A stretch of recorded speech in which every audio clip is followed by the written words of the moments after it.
ఓం శ్రీమాత్రే నమః. దుర్గమ్మ తల్లి మీ పాదాలకి కోటి కోటి ప్రణామాలు తల్లి. జగన్మాత ఆదిపరాశక్తి జగజ్జనని ఈశ్వరి మా మాతే మహాకాళి. అమ్మ కాళి అయినా దుర్గా అయినా త్రిపుర సుందరి అయినా ఏ రూపమైన ఏ నామమైనా అన్నీ నువ్వే తల్లి. జగన్మాత నీ బిడ్డలందరినీ కంటికి రెప్పలా కాపాడుతూ కరుణించి కటాక్షించి దయచూపు తల్లి. ఆయురారోగ్యాలని అష్టైశ్వర్యాలని సుఖ సంతోషాలని అనుగ్రహించి సదా వాళ్ళని నీ అండలో ఉండి నీ అండ మా అందరికీ మీ బిడ్డలందరికీ లభించి మేము జీవితాన్ని సుఖంగా ముందుకు సాగించేలా కరుణించి కాపాడి ముందుకు నడిపి తల్లి. అమ్మ నీ పిల్లలు నువ్వు చెప్పింది విని నీ బాటలో నడుస్తూ ముందుకు వెళ్తున్నారు తల్లి. వాళ్ళకి ఎలాంటివి ఇబ్బందులు కానీ ఆటంకాలు కానీ రానివ్వకుండా చూసుకుంటూ మమ్మల్ని రక్షిస్తూ మాకు ఒక సురక్షా కవచాన్ని ఏర్పరిచి ముందుకు తీసుకెళ్ళు తల్లి. అమ్మ నీ బిడ్డలు అందరినీ మంచిగా ఉండాలని ఆశీర్వదించు తల్లి. ఈరోజు నీ బిడ్డల కోసం ఏం మాట్లాడడానికి వచ్చావు తల్లి? ఏ మాటలు చెప్పడానికి వచ్చావో చెప్పు తల్లి. జగన్మాత ఆది పరాశక్తి ముగ్గురమ్మల ముడపుటమ్మ మా దుర్గమ్మ. అమ్మ నీ బిడ్డలందరూ ఎదురు చూస్తున్నారు తల్లి. నువ్వు ఈరోజు అందరి కోసం ఏం చెప్పబోతున్నావు? మీ నుండి మనుషులు మెల్లిమెల్లిగా దూరం అవ్వడం, దూరంగా ఉండడం జరుగుతూ ఉంటుంది. ఎందుకలా జరుగుతుంది? ఎందుకంటే మీరు వాళ్ళలాగా ఉండరు కాబట్టి. అదే అండి, మీ లోపల చాలా చేంజెస్ వస్తున్నాయి కదా. అలాగే మీరు ముందులాగా వాళ్ళతో కలివిడిగా ఉండలేకపోవడం అలాంటివి జరుగుతూ ఉన్నాయి. కాబట్టి వాళ్ళు ఏమనుకుంటున్నారంటే అరే సరిగా మాట్లాడట్లేదు చేయట్లేదు అని వాళ్ళు మీకు దూరంగా ఉంటున్నారు. ఇంకోటి ఏంటంటే ఆటోమేటిక్గా మీరు ఎప్పుడైతే భక్తి మార్గంలోకి ఎంటర్ అయ్యి ముందుకు వెళ్తూ ఉంటారో ఏమైపోతుందంటే మనుషులు వాళ్ళకు తెలియకుండానే వాళ్ళే మెల్లిమెల్లిగా మీకు దూరం జరుగుతూ ఉంటారు. మునుపటిలాగా మీ దగ్గరికి ఎక్కువ రావడం మాట్లాడడం అలా చేయకుండా వాళ్ళు వేరే వేరే పనులలో బిజీ అయిపోయినట్లు వాళ్ళు ఉండిపోతూ ఉంటారు. మీతో ఎక్కువగా టైం స్పెండ్ చేయడానికి వాళ్ళు కుదరదు వాళ్ళకి. అదే అమ్మ మెల్లిగా మనుషులని కొంచెం వాళ్ళు ఎంతవరకు ఉండాలో అంతవరకు వాళ్ళని ఉండేలా ఉంచి మీరు మంచిగా మీ పనులన్నీ మీరు చేసుకొని అమ్మతో టైం ఎక్కువ స్పెండ్ చేసేలా మీ భక్తి మార్గంలో మీరు ముందుకు వెళ్తూ ఇంకా మీరు తెలుసుకోవాల్సినవన్నీ తెలియజేస్తూ అమ్మ మిమ్మల్ని ముందుకు తీసుకెళ్ళడం కోసం ఇలాంటివన్నీ మీకు జరుగుతూ ఉంటాయన్నమాట. ఇలా మీకు ఇది ఒక్కటే కాకుండా చాలా చేంజెస్ వస్తూ ఉంటాయి. మీ మనసు పరంగా, మైండ్ పరంగా, బాడీ పరంగా ప్రతి ఒక్క విధంగా మీకు మీ లోపల చాలా చేంజెస్ కనిపిస్తూ ఉంటాయి. అవి మీరు గమనించుకోండి. అమ్మ ఇచ్చే అమ్మ ఏవైతే మీకు సంకేతాలు ఇస్తూ ఉంటుందో వాటిని మీరు గమనించుకొని ఎప్పటికప్పుడు అరే ఈ సంకేతాలన్నీ మనకు దీనికి సూచన కదా అని తెలుసుకొని వాటిని యాక్సెప్ట్ చేస్తూ ముందుకు నడుస్తూ ఉండాలి. మీ లోపల ఎన్నో మార్పులు వచ్చాయి, వస్తున్నాయి, ఇక మీదట కూడా జరుగుతూ ఉంటాయి. మీ లోపల మార్పు మొదలయ్యింది. ముందు మీరు అందరితో నవ్వుతూ కలిసిమెలిసి ఉండేవారు. వాళ్ళతో తిరగడం చెయ్యడం అలా చేసేవారు. ఆడవారైనా మగవారైనా ఎవరైనా అండి, మీ అందరికీ ఈ మార్పు అనేది జరగడం మొదలయ్యింది. కొంతమందికి ఆల్రెడీ ఇవన్నీ జరుగుతూ వాళ్ళు ముందుకు కూడా వెళ్తూ ఉన్నారు. అది అమ్మ చెబుతుంది. మీరు మునుపటిలాగా ఇప్పుడు అందరితో ఉండట్లేదు. అది ఎందుకు? మీకు తెలియకుండానే అమ్మ మిమ్మల్ని భక్తి మార్గంలోకి పిలుచుకుంది. మీరు అడుగు పెట్టారు. ఆ మార్గంలో మనం అడుగు పెట్టి ముందుకు వెళ్తున్న కొద్దీ ఏదైతే మనకు అవసరం లేనివి ఉంటాయో వాటిని మెల్లిమెల్లిగా దూరం జరుపుతుంది. ఇప్పుడు మనము ఆ మార్గంలోకి రాకముందుకు అందరితో బాగుంటుంది. బాగానే మాట్లాడతాం, అన్నీ చేస్తాం. ఇప్పుడు కూడా అందరితో ఉంటాం, కానీ అంత ఎక్కువగా ఉండం. ఎంతవరకు ఉండాలో అంతవరకు ఉంటాం. ఎంత మాట్లాడాలో అంతే మాట్లాడతాం. ఎక్కువగా టైం వేస్ట్ చేసుకుంటూ అక్కడే కూర్చొని మాట్లాడడం, చేయడం, తిరగడం ఇలాంటివి చెయ్యకుండా మనకు ఎంత ఏది కావాలో అది చేస్తూ, ఆ పనులు చేసుకుంటూ, అమ్మతో టైం ఎక్కువ స్పెండ్ చేస్తూ, దైవారాధనలో ఎక్కువ ఇంట్రెస్ట్ చూపిస్తూ, గుడికి వెళ్ళడము, ధ్యానం చేయడము, భక్తిని ఎక్కువగా ఇది చేయడం అన్నమాట. పాటలు వినడం, దేవుడికి సంబంధించిన బుక్స్ చదవడం, అలాగే ఎవరైనా ఏదన్నా పూజ చేస్తున్నాం రండి అని చెబితే అక్కడికి వెళ్ళడం, ఇలాంటివి చేస్తూ ఈ రకంగా మీరు ముందుకు వెళ్తూ ఉంటారు తప్పితే మామూలుగా నార్మల్గా మనుషులందరికీ మీరు కొంచెం డిస్టెన్స్ మెయింటైన్ చేస్తూ ఉంటారన్నమాట. మీకు ఒంటరిగా ఉంటే ప్రశాంతంగా ఉన్నట్లు అనిపిస్తుంది. భగవంతుడు ఎల్లప్పుడూ మీకు తోడుగా ఉన్నాడన్న ఫీలింగ్ కూడా ఉంటుంది. అలాగే మీ చుట్టూ ఏదో రక్షణ కవచం, ఏదో తెలియని శక్తి మీ చుట్టూ ఉన్నట్లు అనిపిస్తుంది. అదే అండి, అదే జగన్మాత. ఏంటంటే మీరు భక్తి మార్గంలోకి వచ్చారు కాబట్టి మీకేమనిపిస్తుందంటే అవి ఇవి ఎక్కువగా టైం వేస్ట్ చేయడం అలాంటివి నచ్చవు. ఒంటరిగా ఉంటే ప్రశాంతంగా ఉంది, హాయిగా ఉంది. అలాగే అమ్మ మాటలు వినడం, ఎక్కడన్నా ఏదన్నా ఉంటే అమ్మ గురించి ఏదున్నా చదవడం మొదలు పెడతారు, వినడం మొదలు పెడుతూ ఉంటారు.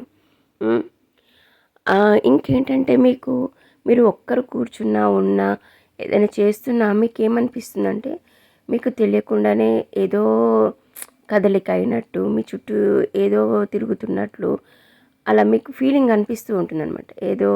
ఏదన్నా కావడానికి ఇప్పుడు బై మిస్టేక్ ఒక్కొక్కసారి మనం కింద పడనీకపోయి కూడా పడకుండా ఆగిపోవడం, ఇలా ఆగినామో మనకే అర్థం కాదు. ఏదైనా పట్టుకున్నామా చేసినామంటే ఏమీ ఉండదు, కానీ ఆగిపోవడం. అలా అమ్మ మిమ్మల్ని రక్షిస్తూ ఉంటుందన్నమాట. మీకు అనిపిస్తుంది ఏదో శక్తి నన్ను కాపాడింది, ఏదో నాకు రక్షగా ఉంది, ఏదో శక్తి నాతో ఉంది అన్న ఫీలింగ్ మీకు తెలుస్తుంది, అనిపిస్తుంది. మీకు ఇంకా గట్టి నమ్మకం ఏర్పడిపోయి ఇంకా ఎక్కువగా ఆరాధించడం, అమ్మతో ఉండడం ఇలా మొదలు పెడుతూ ఇంకా ముందుకు వెళ్ళడానికే ప్రయత్నిస్తూ ఉంటారు. ఇక మీకు కొన్ని విషయాలు, కొన్ని సంకేతాలు ఇంకా తెలుస్తూ ఉండేసరికి మీరేమైపోతారంటే, లేదు ఇంకా మీకు తెలిసిపోతుంది నేను భక్తి మార్గంలోనే ఉంటాను, నాకు అర్థమైపోయింది, తల్లి నాకు ఇవన్నీ సంకేతాలు చెబుతుంది, చూపిస్తుంది, నన్ను ఈ మార్గంలో ఈ వేలో ఈ రకంగా ముందుకు రమ్మని అమ్మ సంకేతాలు ఇస్తూ నన్ను ముందుకు తీసుకెళ్తుంది అని మీరు తెలుసుకుంటారన్నమాట. ఈ శక్తి మిమ్మల్ని 4 వైపుల నుండి కాపాడుతూ ఉంటుంది. అంతేకాదు మీకు చాలా సంకేతాలు వస్తూనే ఉంటాయి, అన్నీ మీరు గమనిస్తూ ఉండాలి. అలాగే అమ్మ మీకు ఇలాంటి సంకేతాలు చాలా ఇస్తూ ఉంటుంది. ఇవన్నీ బాగా గుర్తుపెట్టుకోవాలండి. ఎందుకంటే అమ్మ ఇచ్చే ప్రతి ఒక్క సంకేతం ఒక దాని గురించి చాలా విలువైనవి అయ్యి ఉండి ఉంటాయి. కాబట్టి మీరు గమనిస్తూ వాటిని స్వీకరిస్తూ ముందుకు సాగాలి. చూసారా, అమ్మ యొక్క శక్తి మిమ్మల్ని 4 వైపుల నుండి కంటికి రెప్పలా కాపాడుతూ ఉంది. ఇక మీరు దేనికి భయపడాల్సిన అవసరమే లేదండి. మన కర్మఫలం వల్ల మనకి కొన్ని కష్టాలు వస్తూ ఉంటాయి, పోతూ ఉంటాయి.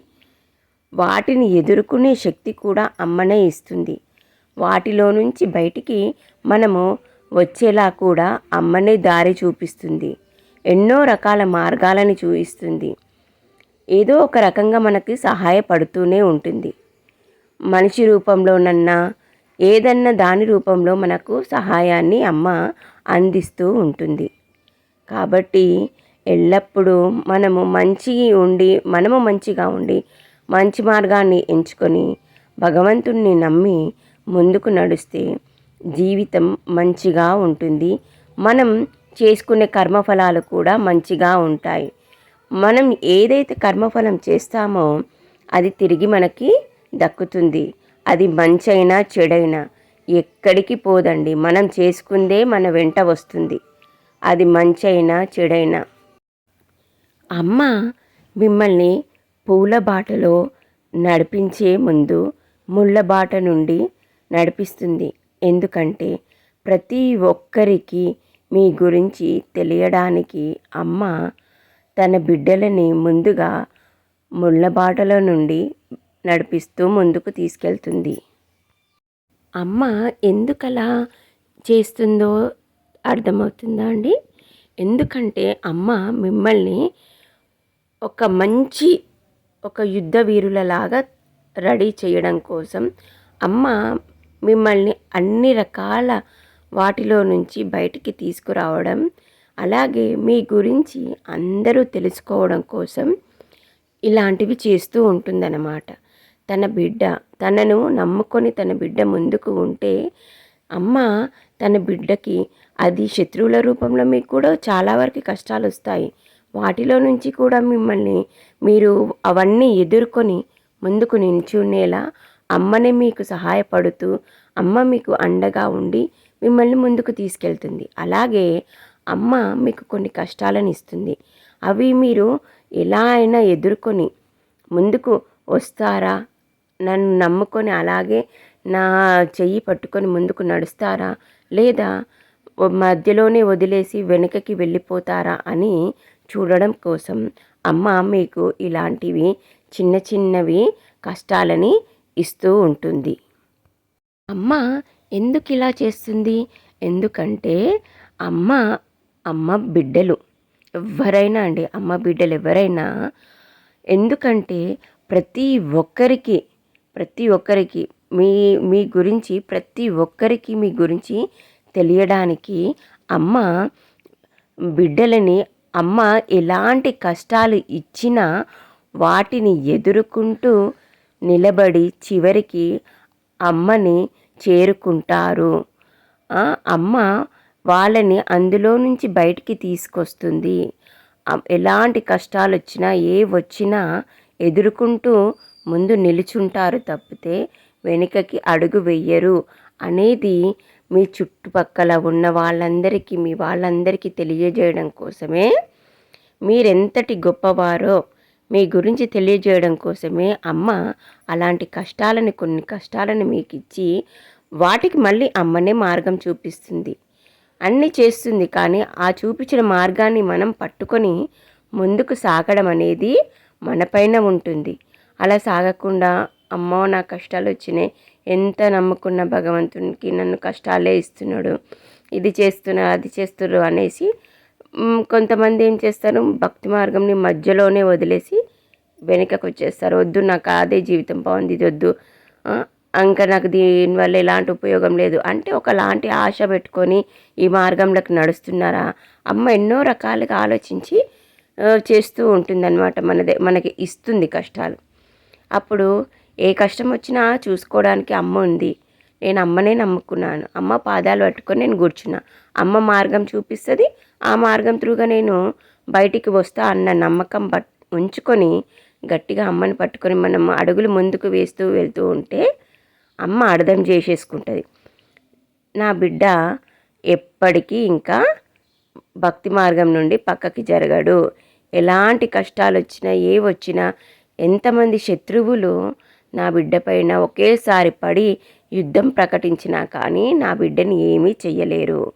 నా బిడ్డ నా పాదాలు పట్టుకొని ముందుకు నడుస్తూ ఉన్నాడు, నా బిడ్డకు నేను తోడు, ఏది వచ్చినా ముందు నేనే నిలుచుంటాను, ఏమి చెయ్యలేదు, ఎలాంటి కష్టాన్నైనా ఎదుర్కొనే శక్తిని నేను ఇస్తాను, అన్నిటినీ ఎదుర్కొని ఎదురు దెబ్బ వాళ్ళకే కొట్టి విజయాన్ని నా బిడ్డ చేరుకుంటాడు అని తల్లి అందరికీ తెలియజేస్తుందన్నమాట మీ గురించి.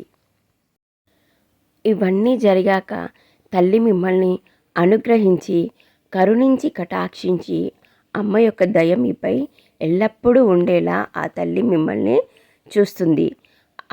అలాగే ఆ తర్వాత మిమ్మల్ని పూలబాటలో నడిపిస్తుంది. అప్పుడు అందరూ చూస్తూ ఉంటారనమాట మిమ్మల్ని. అరే, ఎన్ని కష్టాలు వచ్చినా వచ్చినా ఎదుర్కొని నిల్చొని ఈ ఉన్నారు వీళ్ళు ఎదుర్కొని నిలుచొని ఉన్నారు కాబట్టే అమ్మ ఇప్పుడు వీళ్ళని పూల బాటలో నడిపిస్తుంది. ఇప్పుడు వీళ్ళకన్నీ మంచి రోజులే, మంచిగా నడుస్తున్నారు, మంచిగా ఉంటున్నారు. వీళ్ళకి ఇప్పుడు ఎలాంటి ఇబ్బందులు ఏవీ లేకుండా ముందుకు వీళ్ళ జీవితం సాగిపోతుంది. నిజంగా ఎన్ని వచ్చినా వీళ్ళు అమ్మని వదలలేదు కాబట్టే అమ్మ వీళ్ళని అనుగ్రహించి వీళ్ళ జీవితం ఇంత అందంగా తయారు చేస్తూ ముందుకు తీసుకెళ్తుంది అని మీ చుట్టుపక్కల వాళ్ళందరికీ తెలిసేలా తల్లి చేస్తుంది. ఇదే అండి, అందుకే ఎప్పుడైనా ఏ కష్టాలు వచ్చినా, ఏ వచ్చినా, ఎలాంటివి వచ్చినా అమ్మ ఉంది అని నమ్మకంతో మనము అడుగులు వేస్తూ వెళ్తే అన్నిటికీ పరిష్కారాలు దొరుకుతాయి, అన్ని కష్టాలు దూరమైపోతాయి, మీరు గెలిచి ముందు నించుంటారు. అమ్మ ప్రతి ఒక్కరికి భక్తి మార్గంలో వెళ్ళే ప్రతి ఒక్కరికి చిన్న చిన్న పరీక్షలు తల్లిదండ్రులు పెట్టడం సహజం. వాటిని అన్నిటినీ ఎదుర్కొంటూ వాటిని మనము ఎప్పటికప్పుడు సాల్వ్ చేసుకుంటూ ముందుకు వెళ్ళడమే జీవితం. అందులో నుంచి మనం ముందుకు వెళ్తుంటేనే భక్తి మార్గంలో ఇంకా ముందుకు వెళ్తూ సాగుతూ అమ్మని చేరుకునే వరకు మనము వెళ్ళగలుగుతాం. కాబట్టి ఎప్పుడు భక్తి మార్గాన్ని వదలకండి, మధ్యలో మాత్రం వదిలేసి వెళ్ళకండి. ఇది అస్సలు మంచిది కాదు. ఒక్కసారి మనం అడుగు పెట్టామంటే అమ్మని చేరుకునే వరకు ఎలాంటివి వచ్చినా ఏది వచ్చినా మనం ఎదుర్కొంటూ చేసుకుంటూ ముందుకు వెళ్ళాలి. అన్నిటికీ అమ్మ ఉంది, అమ్మ చూసుకుంటుంది, అన్ని దారులు చూపిస్తుంది, మార్గాలు చూపిస్తుంది. అమ్మ చేసేది అమ్మ చేస్తూ ఉంటుంది, మనం చేసేది మనం చేయాలి. ఇది గుర్తుపెట్టుకొని మీకు శత్రువు భయం కానీ ఏ భయం పెట్టుకోకండి. ఎలాంటి శత్రువులు ఉన్నా ఏది ఉన్నా వాళ్ళు ఏం చెయ్యాలనుకున్నా ఏమీ చెయ్యలేరు. మీరు అమ్మని వదలకుండా మీ పని మీరు చేసుకుంటూ మీ భక్తి మీరు చేసుకుంటూ అమ్మని మనస్ఫూర్తిగా హృదయపూర్వకంగా ప్రేమపూర్వకంగా భక్తిపూర్వకంగా ఆరాధిస్తూ మీరు ముందుకు వెళ్ళండి. ఎంత పెద్ద శత్రువైనా చివరికి తల దించాల్సిందే అమ్మ ముందు.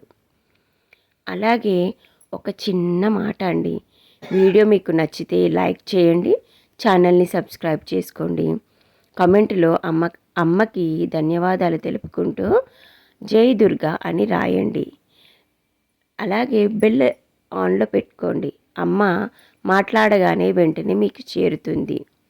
వీడియోని వీలైతే మీ ఫ్రెండ్స్కి రిలేషన్స్కి భక్తి మార్గంలో ఉన్న వాళ్ళకి ఈ వీడియోని షేర్ చేయండి. అలా చేయడం వల్ల వాళ్ళు తెలుసుకొని వాళ్ళు ఇంకా ముందుకు వెళ్ళడానికి ప్రయత్నిస్తూ ఉంటారు.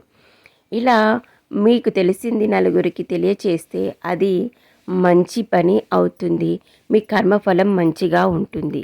ఎందుకంటే అమ్మ చెప్పేది అదే, మనకు తెలిసిన మంచి నలుగురికి చెప్పాలి, నలుగురికి చెయ్యాలి అనేది. సరేనా అండి? భక్తి మార్గంలో ఉన్నప్పుడు భగవంతుడు మనకి తప్పకుండా కొన్ని పరీక్షలు పెడతాడు. వాటిని మనము ఎదుర్కొని ఆ కష్టాలని ఎదుర్కొని అన్ని రకాలుగా మనం ముందుకు సాగుతూ ఉంటేనే ఆ విజయం మనకు లభిస్తుంది. ఆ భక్తి మార్గంలో మనము ముందుకు వెళ్ళగలుగుతాము. ఇది బాగా గుర్తుపెట్టుకోండి. ఎందుకంటే భక్తి మార్గంలో ఉన్నప్పుడు ఖచ్చితంగా చాలా రకాలైన పరీక్షలు భగవంతుడు మనకు పెడతాడు. వాటినన్నిటినీ మనము ఎదుర్కొంటూ సర్వం నువ్వే తల్లి, సర్వం నువ్వే తండ్రి అని నమ్ముకొని మీరే దారి చూపించండి అని నమ్ముకొని మన వంతు ప్రయత్నం మనం చేస్తూ ముందుకు వెళ్తుంటే వాళ్ళే మనకు సహాయం చేస్తూ ఉంటారు. మళ్ళీ పెట్టే పరీక్ష పెడుతూ మనని ముందుకు తీసుకెళ్తూ ఉంటారు. వాటిని మనము గెలిచి ముందుకు వెళ్తే అమ్మ ఇంకా వీళ్ళకి భక్తి మార్గంలో అడ్డు లేదు అని అమ్మ చెయ్యి పట్టుకొని ముందుకు నడిపిస్తూ ఉంటుంది. ఒకటి అండి, మీ చుట్టుపక్కల వాళ్ళు కూడా మిమ్మల్ని ప్రయత్నిస్తూ ఉంటారు. మిమ్మల్ని భక్తి మార్గం నుండి వెనుకకి లాగడానికి ఎన్నో ప్రయత్నాలు చేస్తూ ఉంటారు. ఎందుకంటే మీరు ఎక్కడ బాగుపడిపోతారో అన్న ఇదిలో వాళ్ళకి ఇష్టం ఉండదు. కాబట్టి అయ్యో దేవుణ్ణి ఆరాధిస్తే, దేవుణ్ణి పూజిస్తే, నమ్మితే ఇట్లా కష్టాలే వస్తాయి, అందుకే ఎక్కువ నమ్మద్దు, ఎక్కువ పూజ చేయొద్దు, అది ఇది అని ఎన్నో చెప్పేవాళ్ళు కూడా ఉంటారు.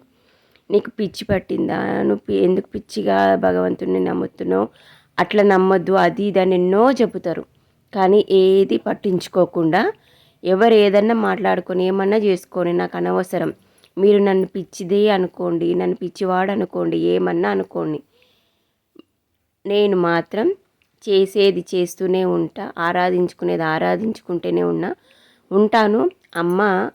అమ్మని సదా సేవిస్తూ నేను ముందుకే వెళ్తాను తప్పితే మీరు చెప్పారు కదా, వీళ్ళు చేశారు కదా, వీళ్ళు ఇట్లా చెప్తారు కదా అని ఆగొద్దు అక్కడికి.